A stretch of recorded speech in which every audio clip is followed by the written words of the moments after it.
Hey everyone, welcome to Saturday Night Popcorn. This is Jason. And this is Kai, and we have another great discussion for you today. The movie of the day, we're still sticking with our superhero, anti-superhero films. This film for this week is Colossal, from 2016. It's crazy to think that 2016 is almost 10 years ago at this point. Right? But still want to give everyone a spoiler warning before we get into it and read a brief description of the film before we talk about it. In the 2016 film Colossal, Anne Hathaway stars as Gloria, an unemployed writer struggling with alcoholism. After her boyfriend ends their relationship, Gloria leaves New York City and returns to her small hometown. There, she reconnects with a childhood friend, Oscar, who now runs his late father's bar. As Gloria tries to put her life back together, a giant monster begins terrorizing Seoul, South Korea. In a bizarre twist, Gloria discovers she has a psychic connection with the creature. Her movements in a local playground at a specific time control the monster's actions across the world.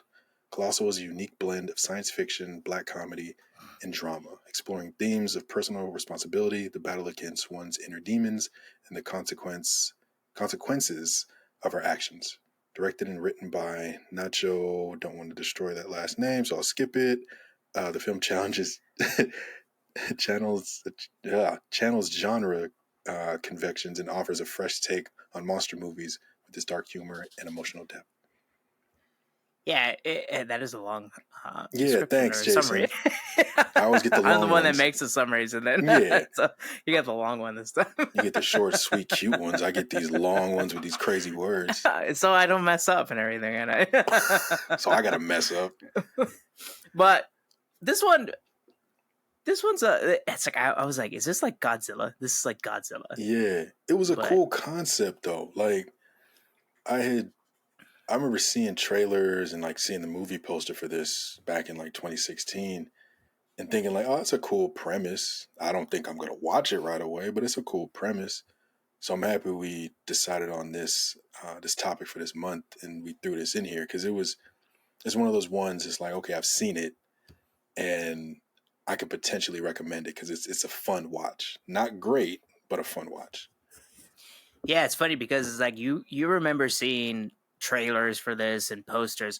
I had no clue this movie existed until I forget if like you and I were talking about something or it just came up randomly and I was like, what movie is this? And then you see who's in it, like Anne Hathaway, Jason Sudeikis. Yeah. Homeboy from Legion. I still do not know his name.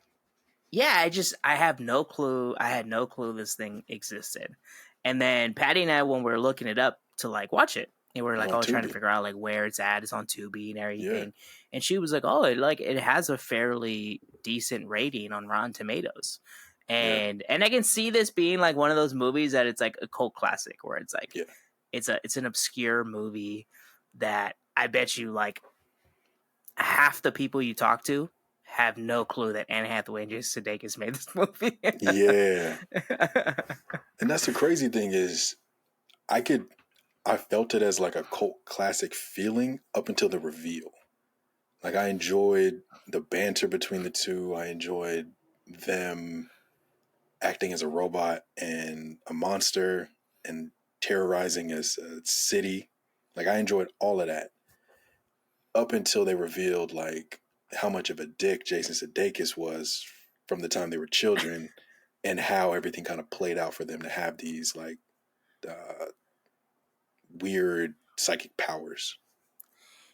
Yeah, I agree with that, where it's like it almost just turns south, like a quick turnaround of like Jason Sudeikis decides to like be like abusive to Anne Hathaway's. And granted, they're both kind of like in like she's struggling as an alcoholic, but she's also at some point in the movie she decides to stop drinking. And so and then Jason's character is like a bar owner, and then he starts to like show his attitude and stuff. Even the dude that like is like, oh, if he goes in the bathroom and snorts coke and everything, but don't just like air out his laundry in front of everybody.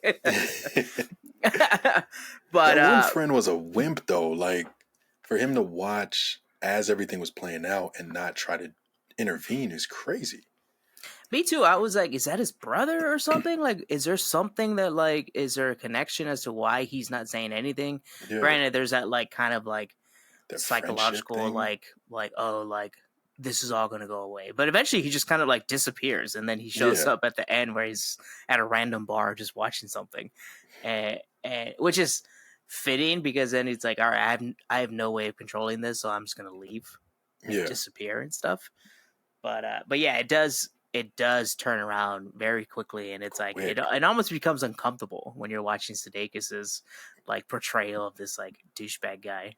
Yeah, I think if they would have, I guess there's no really no way to ease into it, but because it was such a quick flip, you're just like, damn, like this was in this man this whole time, and this is how they reveal it to us. Like, all right, I think they could have dialed it back. I think. yeah, I think they could have dialed it back a little bit with his behaviors and the way he portrayed himself.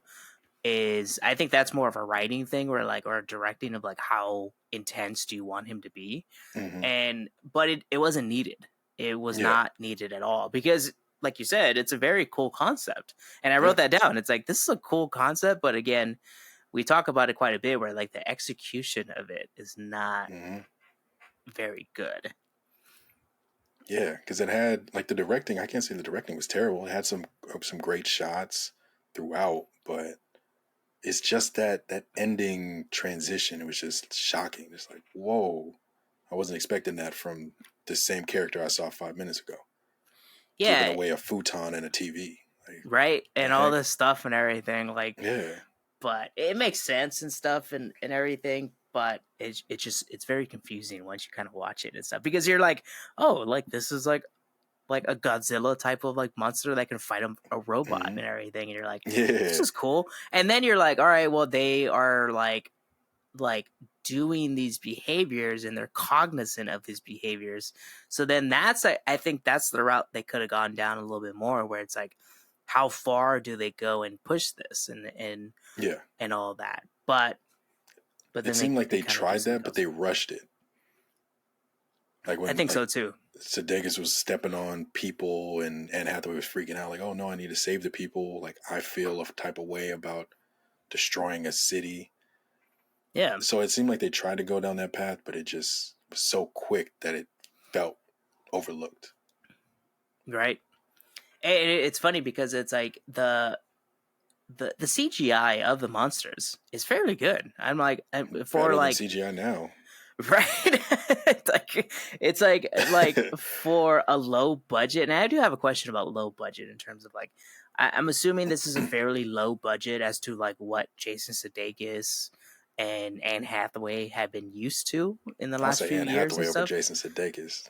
He Yeah, we hasn't don't been know. in Hey, anything hey, that's I don't like know. high Ted budget. Lasso with Apple might be just raking money into that thing, Yeah, uh, yeah, true.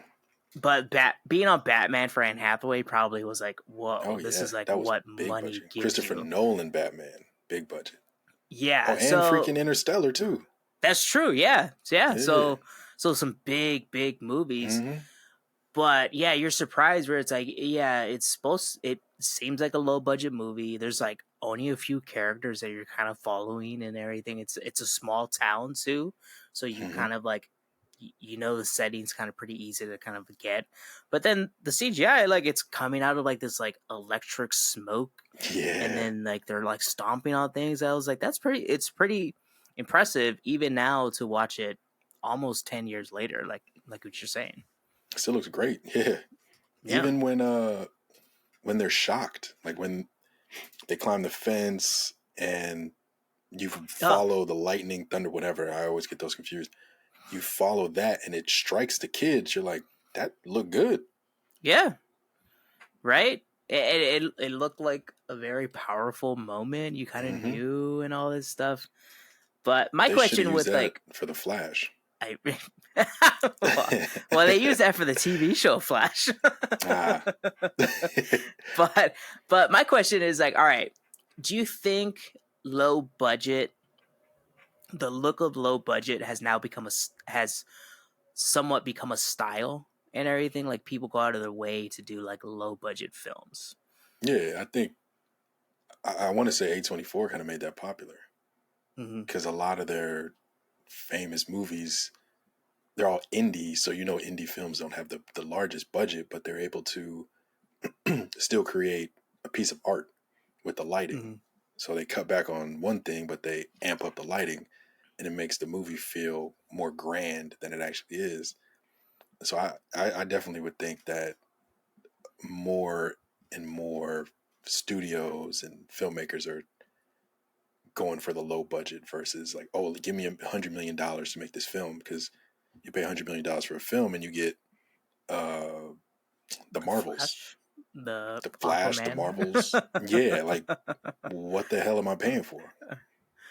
Now, do you think there's ever a time that someone will have like really high quality cameras and stuff and everything at their disposal, but then they Hmm. use techniques to make it look low budget? Do you think someone has done that before or will do that in the future to like have that like low budget look, almost like a shading to it or just anything to make it look I like that? Yeah, I think that plays hand in hand with the low budget though. It feels like if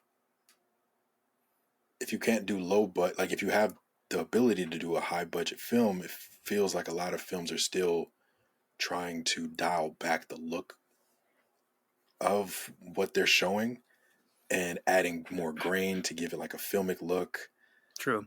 even though they have like red cameras and these high price cameras. It's like you Yeah. can make the like a crisp shot every single shot, but you toned it down. Like, what are you doing?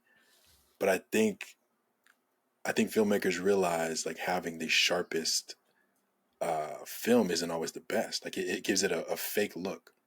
Like it Mhm. looks like AI almost. Like it looks too realistic, and no one's eyes are used to that. So we need something kind of dialed back. So I want to say a lot of filmmakers have been using big budget cameras, but they've toned it down to regular people's eyes quality.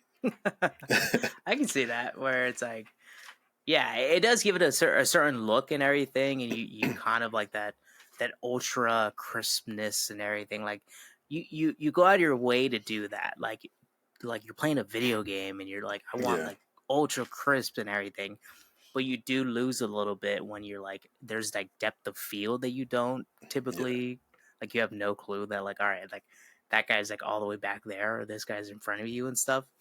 Um, Or even the shades so of black. It's like I've never seen like a black that black. Like what the heck is going on?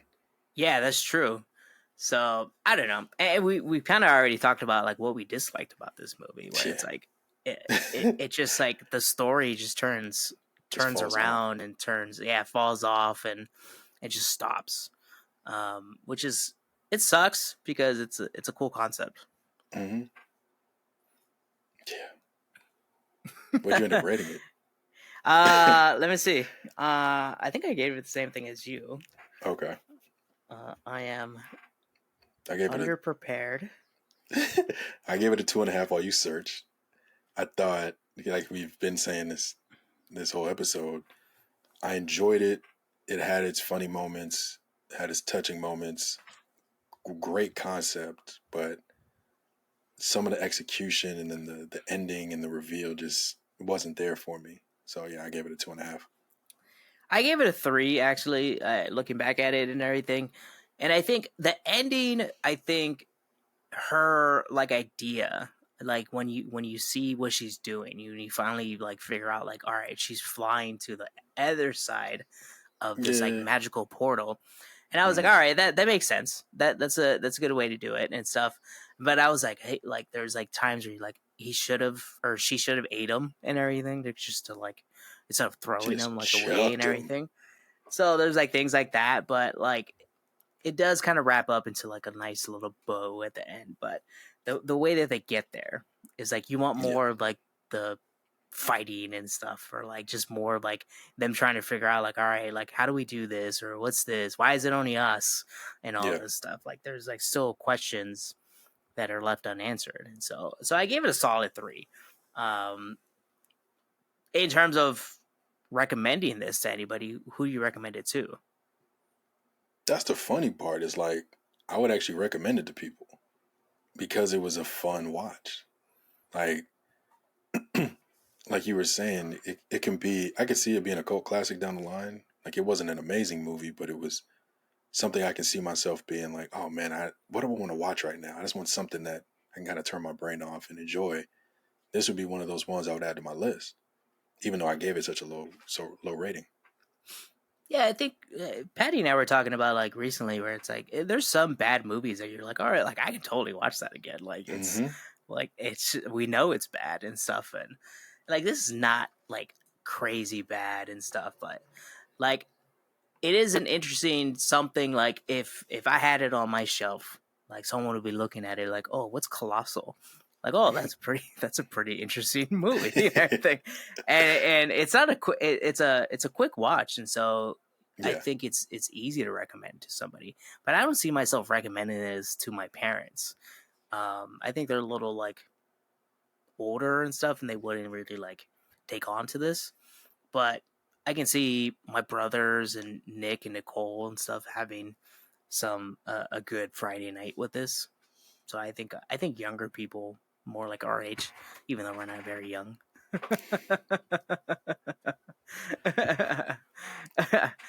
But all right, Kai, you want to take us out?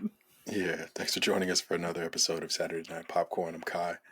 And I'm Jason, and we'll be back next week for another one. And please let us know if you've seen Colossal from 2016 in the comments below, liked it, disliked it, and please like and subscribe to Saturday Night Popcorn for more podcasts like these.